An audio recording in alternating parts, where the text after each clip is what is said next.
this was a criminal, and he was tired of criminals committing crimes out there. Again, that's not a bad thing. It's good that citizens get involved. But he went over the line. He assumed things that weren't true. And instead of waiting for the police to come and do their job, he did not. Because he, the defendant, wanted to make sure that Trayvon Martin didn't get out of the neighborhood. You might recall the prior testimony about the prior incidents. What happened? They would commit some kind of crime, apparently, and they would all flee. By the time, I think there was one guy that was caught, but the rest of them would flee. And this defendant was sick and tired of it. So that night, he decided he was going to be what he wanted to be, a police officer. Now, police officers are trained. Recall one of the questions that was asked of Investigator Serino by the defense. Sir, if you were driving by and somebody was in the front yard and maybe looking through a window, wouldn't you stop your car and kind of investigate that? His first, my recollection, is that his answer was, I would think maybe he lives there. But see, in this defendant's mind, because of the prior crime out there, he automatically assumed that Trayvon Martin was a criminal. And that's why we're here. That is why we're here. Because the defense is going to argue to you that this was self-defense. And they're going to say, what actually happened at the time of the shooting? And I'm going to talk about that, obviously. But you can't just take that in a vacuum. It's not like this defendant was just walking home and some guy came out of nowhere and just started beating him up. I mean, when you think of it, when you really honestly think about it, who was more scared? The kid that was minding his own business and going home, that was being followed by another guy in a truck, in an SUV, and that kept following him. Recall what he told Rachel Gentile? This guy was following him, and she said something to the effect of, well, maybe he's like a sex pervert or something. And that's when he referred to he's a cracker, whatever words he used, and he used the N-word too. But when you think of it, that is the person that was scared, I would submit. Now, Trayvon Martin, unfortunately, can't come into this courtroom and tell you how he was feeling. And that's true because of the actions of one man, the defendant.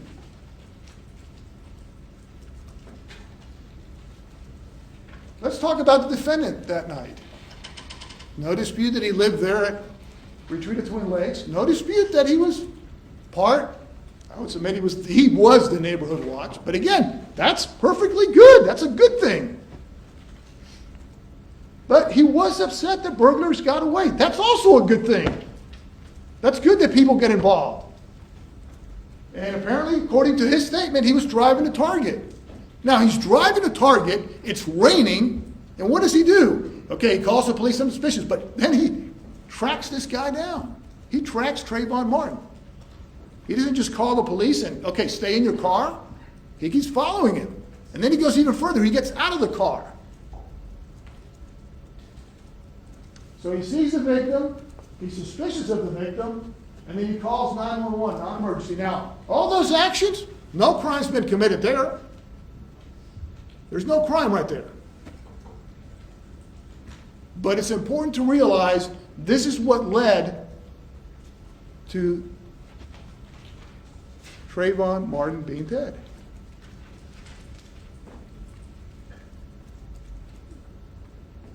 The defendant, 28 years old, 5'7", 204 pounds, and armed. Now let me stop right here. He had the right to bear arms. We live in this great country, and the Second Amendment allows people to carry a firearm. And he had a permit. He had a right to have a concealed permit, to have a concealed firearm. So again, he is not violating any law. The victim in this case, 17 years old, 5'11", 158 pounds. And he was unarmed. Well, I guess if you would consider Skittles the T a weapon. And I'm not trying to make light of it, but the defense is saying, oh, it's that concrete, and we'll talk about the concrete. But what started this? Assumptions. Incorrect assumptions on the part of one individual. And again, that's the last photograph we have of Trayvon Martin.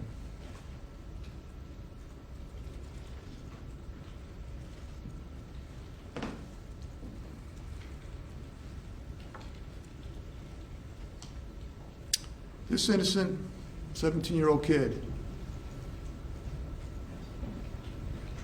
was profiled as a criminal. To quote the defendant, and pardon my language, he was one of those assholes that get away. Pardon my language. He was one of those fucking punks. Now, the defendant, Mr. Zimmer, didn't scream that out, and so the defense will argue, well, that shows that he didn't have any ill will or hatred. No, I would submit to you that he uttered it under his breath, and that itself indicates ill will and hatred, because he was speaking to the 911 or non-emergency person. But what he was doing is he was verbalizing what he was thinking. And that's why that's important. Because in his mind, he already assumed certain things. That Trayvon Martin was a fucking punk, and he was an asshole, and he wasn't going to get away this time. You recall the prior calls? We brought in 5, I think defense put in another one, 6 within the last 5-6 months, where crimes have been committed in the neighborhood. He was sick and tired of it. But the law doesn't say, okay, take the law into your own hands. Oh, I'm sorry, I got the wrong guy. Oh, I'm so sorry, I thought he was a criminal. Mr. Martin, Tracy Martin, Sabrina Fulton, I am so sorry, I made a mistake. I didn't realize that Trayvon Martin was minding his own business. I am terribly sorry. The law doesn't say that. The law talks about accountability and responsibility for one's actions. And that's what we're asking for in this case. Hold the defendant responsible for his actions. Hold him accountable for what he did.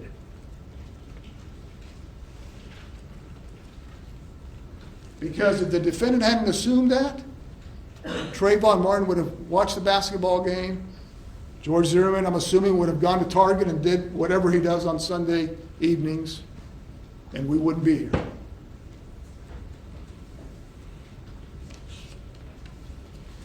The law doesn't allow people to take the law into their own hands. It doesn't allow, quite frankly, even the police to take the law into their own hands. The police had gotten called out there, they would have done, they would have, okay, what are you doing here? Can I ask you what you're doing? Do you mind telling me? And under the law, they're allowed to ask somebody that's walking the streets. The person can ignore them or not. That's not a crime. Most people say, listen, I live I'm right here, I'm going home. You want to come? But this defendant didn't give Trayvon Martin a chance.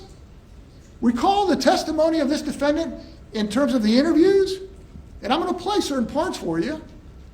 But recall how he says that at one point that Trayvon Martin is circling his car? And my point in saying that is, number one, you've got to determine whether that's true. But let's presume that part is true.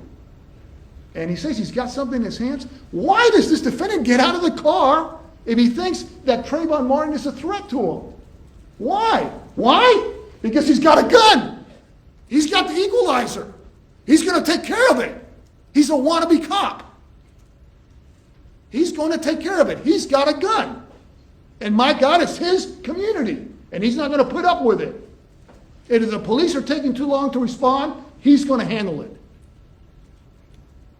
Now, did he go over there and say, I'm going to kill this kid? No. This isn't first-degree murder. It's not premeditated. But his actions resulted in the death of a 17-year-old boy. Did they not? I mean, do you have an innocent man before you?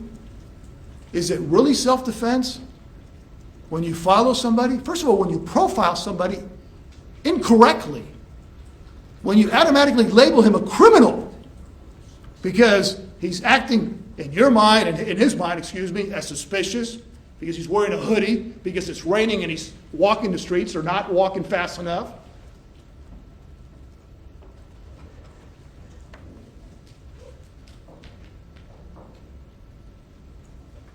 I thought in this great country, no matter how stupid we might think somebody's acting because it's raining and he's walking or doing whatever, that's not against the law.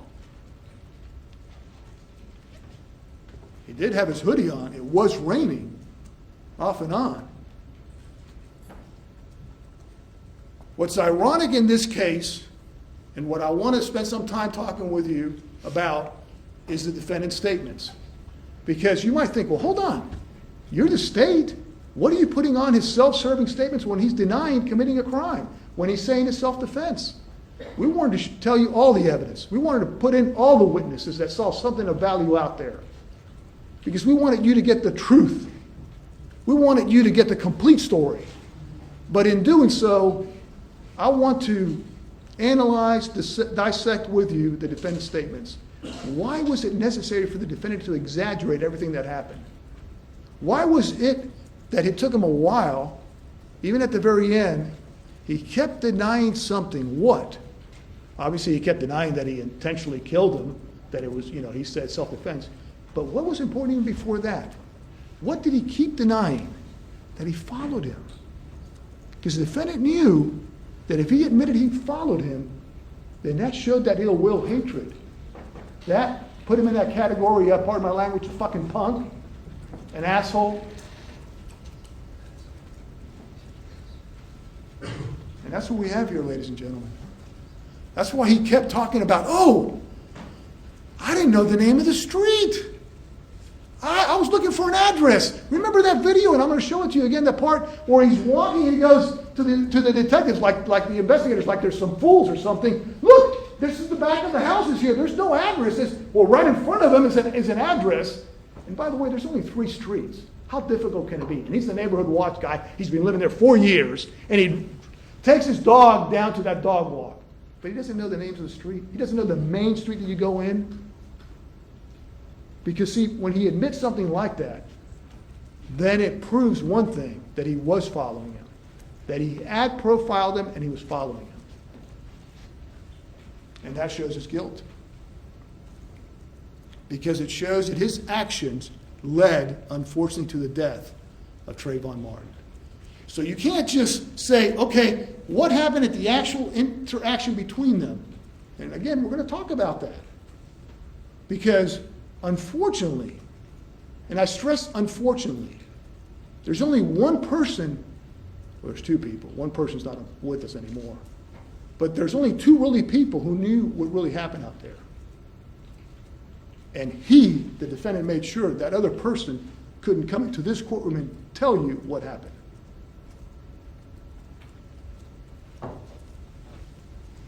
He, the defendant, silenced Trayvon Martin. But I would submit to you, even in silence, his body provides evidence as to this defendant's guilt. And why do I say that? Because from DNA, from lack of blood, other stuff, his body speaks to you.